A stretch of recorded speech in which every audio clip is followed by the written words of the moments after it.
1971, I recorded an album called Mother Trucker under the nom de plume of Dennis the Fox, a name my producer and I chose because Dennis Calderola just seemed like way too much of a moniker. We released the record ourselves, but we used a label, an existing label that was owned by our sound engineer, and he'd been putting out religious choir music on that label. The name of the label was Musart, and he said, sure, go ahead and put our logo on the thing. Maybe it'll give it a little more legitimacy.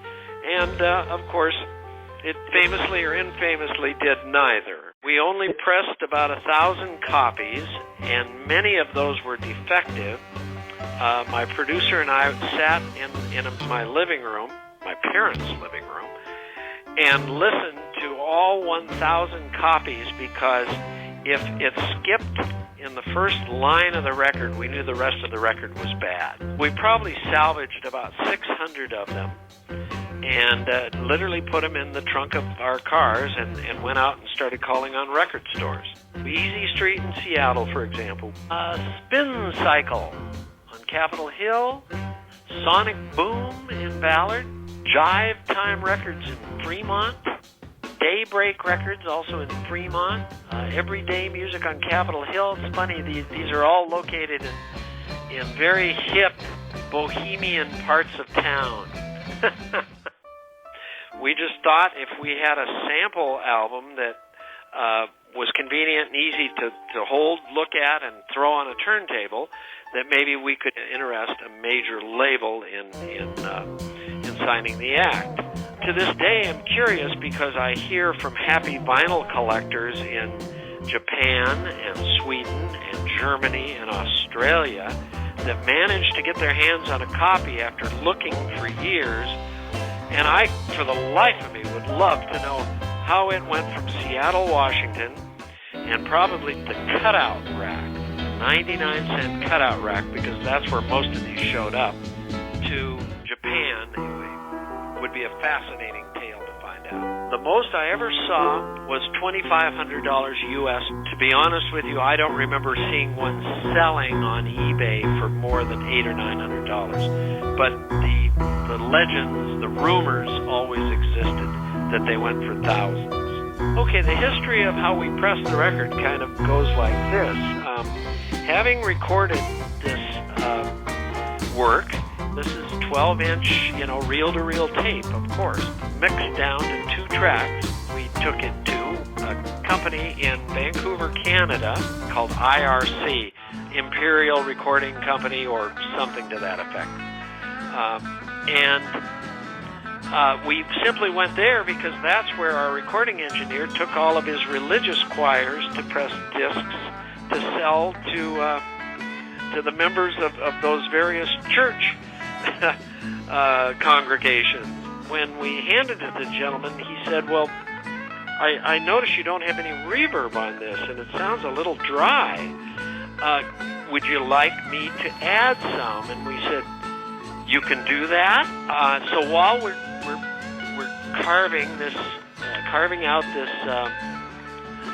this mother, we can go ahead and add reverb. We could we could do some other little bells and whistles too, but we basically chose a nice warm reverb sound, and he put that into the mother itself because it did not exist on the tapes. When Modern Harmonic was interested in it, we asked that Bob Irwin try and recreate that reverb sound that's on the original disc. He has done that beautifully. The thing that Enjoy the Experience did for me that's most significant was I received the biggest BMI check for any of the Dennis the Fox material.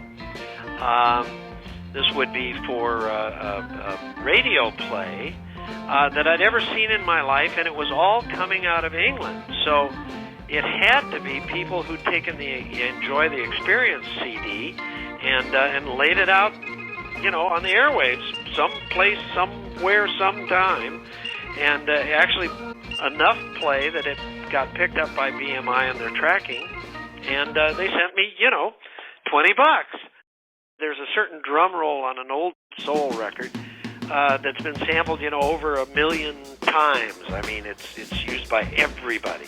My nephew called me and said, "Hey, did you know you're on a DJ Shadow album?" So, without going to court, which is probably something that's prohibitive cost-wise, probably not going to see anything out of that. But I have a lot of fun just every now and then Googling Dennis the Fox or Mother Trucker and seeing all of the unusual places it shows up. I am an auctioneer for what's called a benefit auctioneer for charities, hospitals, schools, synagogues, churches, museums, you name it. So every Saturday night I'm in a tuxedo on a stage somewhere with a microphone. I would like to think that this is going to be available in vinyl outlets everywhere. I raised all the money to pay for Mother Trucker selling records. She's the lady they refer to when they cut the ace of spades. She's the lady that they think of when the night pulls down its shades. She's the lady with the action if you think you've got the nerve to put your money where your mouth is and find out what she can serve. She's a lady with the answers that can teach you about the world. She's a truck driving, pile driving, mean mother trucker of a girl. Pile driver, don't you worry, she treats every man the same. Pile driver, don't you worry, that's the way she plays her game. Pile driver, don't you worry, 'cause whenever things go wrong, just call her name. Call her name. Call her name. And she'll come looking